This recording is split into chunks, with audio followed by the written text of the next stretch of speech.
El aire en aquella sala era denso, pesado, olía a cera de vela apagada, a polvo antiguo y a un perfume de flores que llevaba demasiado tiempo cortado. Aún lo siento en la garganta si me concentro. Estaba de pie, en el centro exacto de la habitación, con la linterna apagada. La única luz era la de la luna, una leche pálida que se colaba por el altísimo ventanal y bañaba las figuras en un silencio de plata. Eran 12, 6 a mi derecha, 6 a mi izquierda, inmóviles, perfectas, con sus ojos de cristal fijos en puntos que yo no podía ver.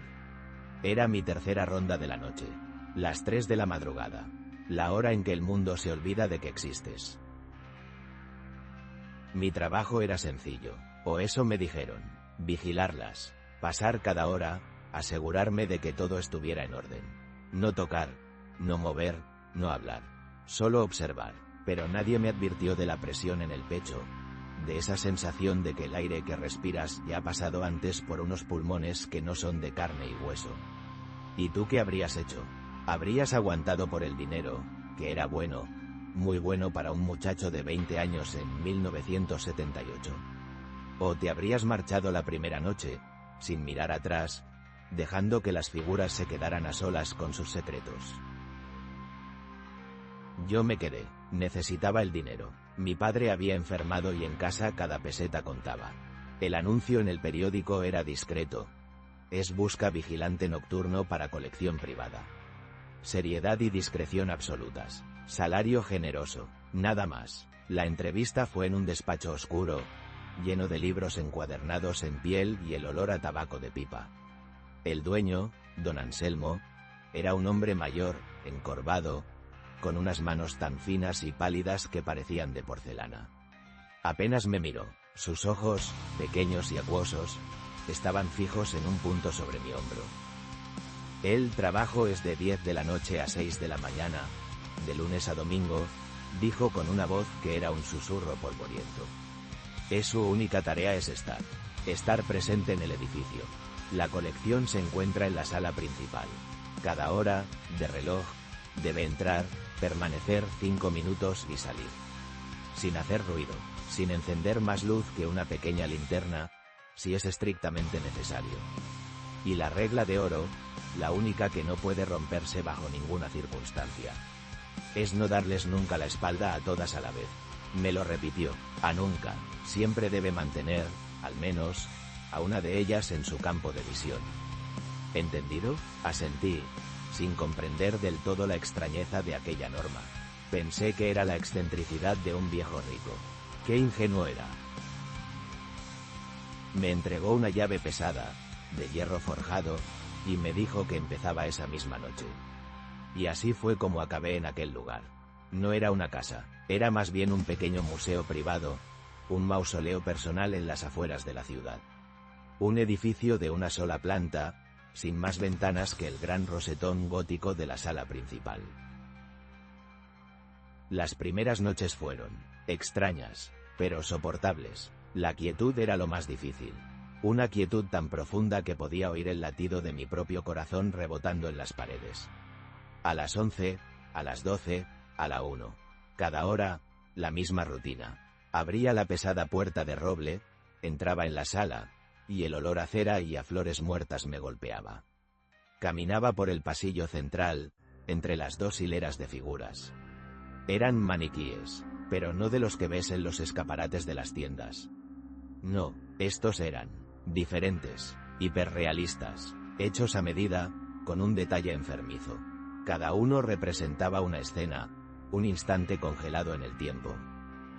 Estaba Hal Lectora, una joven sentada en una butaca de terciopelo, con un libro abierto en el regazo y una expresión de suave melancolía. Su pelo, que parecía real, caía sobre sus hombros de resina. Estaba el músico, un hombre con un violín bajo el mentón, los dedos crispados sobre las cuerdas, a punto de empezar una melodía silenciosa. Y luego estaban los otros, los que me inquietaban de verdad. Hal novia, con su vestido blanco y un velo que le cubría el rostro, pero bajo el cual se adivinaba una boca entreabierta, como si hubiera soltado un suspiro justo antes de quedar petrificada. O el niño del aro, un pequeño de unos 7 años, con pantalones cortos y una mirada de una tristeza insondable. Mi trabajo era pasear entre ellos, cumpliendo la absurda regla de no darles la espalda. Así que caminaba de lado, o hacia atrás, sintiendo sus 12 pares de ojos de cristal siguiéndome en la penumbra. Era un baile lento y ridículo en un salón de estatuas.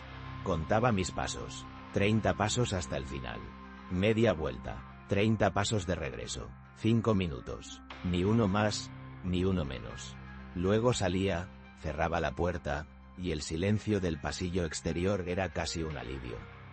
Me sentaba en una silla de madera en mi pequeña garita, con un termo de café, y esperaba a que el reloj diera la siguiente hora. Fue en la segunda semana cuando las cosas empezaron a cambiar. O, mejor dicho, cuando empecé a cambiar yo. El aislamiento, la falta de sueño real, la repetición de esa tarea absurda. Todo empezó a hacer mella en mí. Comencé a notar cosas, pequeños detalles que no podían ser. Una noche, juraría que la cabeza de Hal Lectora estaba 1 milímetro más inclinada que la noche anterior. Otra vez, me pareció que el dedo del músico ya no estaba sobre la cuerda, sino rozándola. Lo achaqué al cansancio, a la luz trémula de la linterna, a mi propia imaginación jugándome una mala pasada. Pero la sensación no se iba. La sensación de que no estaba vigilando objetos inanimados, sino algo más. Empecé a sentir sus presencias incluso fuera de la sala.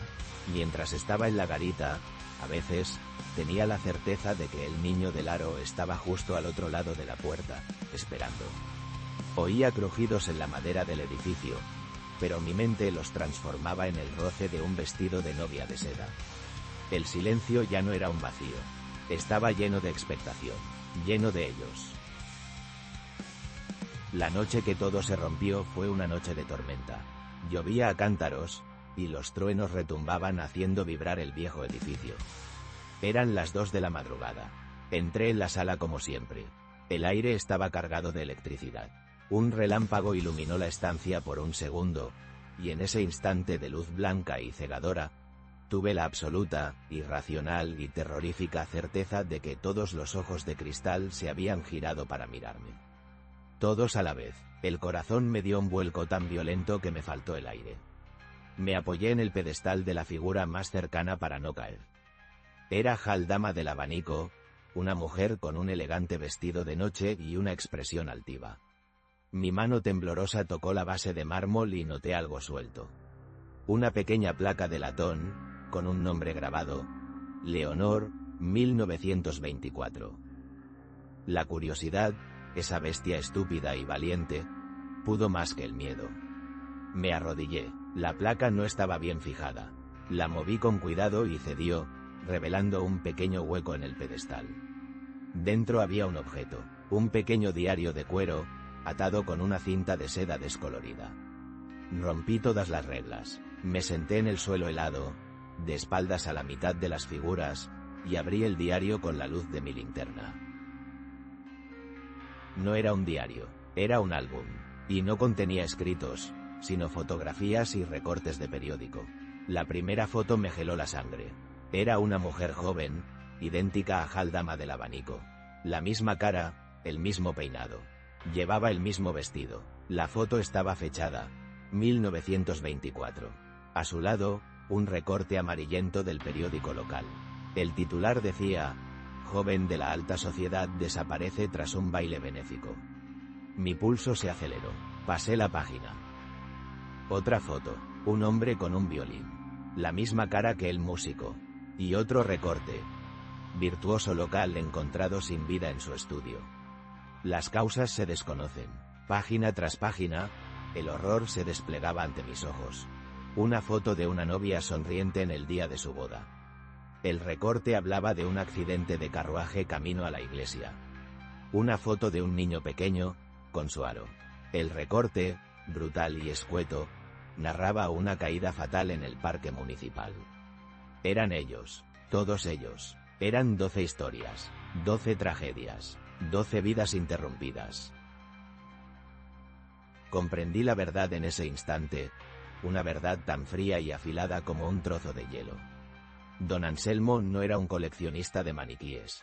Era un coleccionista de instantes finales. Un ladrón de almas, o de recuerdos. Cada figura no era una obra de arte, era un santuario. Una recreación enfermiza y perfecta del último momento de una persona. Y yo no era un vigilante. Era un sacerdote en este templo macabro.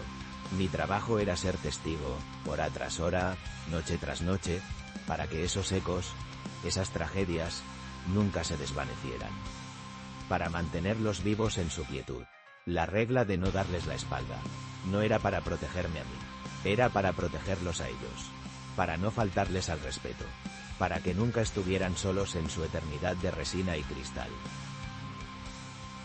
Un trueno, más fuerte que los anteriores, me hizo dar un respingo. El edificio se estremeció. Levanté la vista del álbum. La lluvia golpeaba el rosetón con furia. Y entonces lo oí, por encima del estruendo de la tormenta. Un sonido suave, casi imperceptible, que venía del otro extremo de la sala. Un sonido que no debería estar allí. Era un llanto. Un sollozo ahogado. El lamento de un niño pequeño. Me puse en pie de un salto, el corazón martilleando contra mis costillas. La linterna temblaba en mi mano, su haz de luz bailando por la habitación. Apunté hacia el origen del sonido, hacia el niño del aro. La figura estaba inmóvil, como siempre, pero el sonido era real, un gemido de pura pena que parecía brotar de la propia resina. El aire se volvió gélido, el olor a flores muertas se hizo insoportable, dulce y nauseabundo. No sé cuánto tiempo estuve allí, paralizado, escuchando el llanto fantasma que se mezclaba con la tormenta. Podrían haber sido segundos o una eternidad, pero supe que no podía pasar ni una noche más en ese lugar. Mi cordura se estaba deshilachando como un trapo viejo. Dejé el álbum donde lo encontré, coloqué la placa de latón en su sitio y salí de la sala sin mirar atrás, rompiendo la regla de oro por última vez. No me importó, corrí por el pasillo, salí del edificio a la noche furiosa, sin recoger mis cosas, sin pensar en el dinero. Solo corría, con el sonido de aquel llanto infantil persiguiéndome, pegado a mi nuca. Nunca volví, no llamé para dar explicaciones. Simplemente, desaparecí. Durante semanas, tuve pesadillas. Veía sus ojos de cristal en la oscuridad. Oía el llanto del niño en el silencio de mi habitación. Con el tiempo, el miedo se atenuó, pero la memoria, esa cicatriz en el alma, nunca se fue del todo. A veces, cuando paso por delante de un escaparate, me detengo. Miro los maniquíes, con sus sonrisas vacías y sus posturas artificiales, y me pregunto qué historias callan. ¿Qué instante congelado representan? Nunca supe qué fue de don Anselmo o de su colección. Supongo que encontrará a otro joven necesitado, a otro guardián para su museo de penas. Alguien que camine entre sus fantasmas y mantenga viva la llama de sus tragedias. Desde aquel día, nunca volví a mirar igual a los coleccionistas de recuerdos, a esos que se aferran con demasiada fuerza al pasado. Porque a veces, el pasado no quiere que lo recuerden. A veces, lo único que quiere es descansar.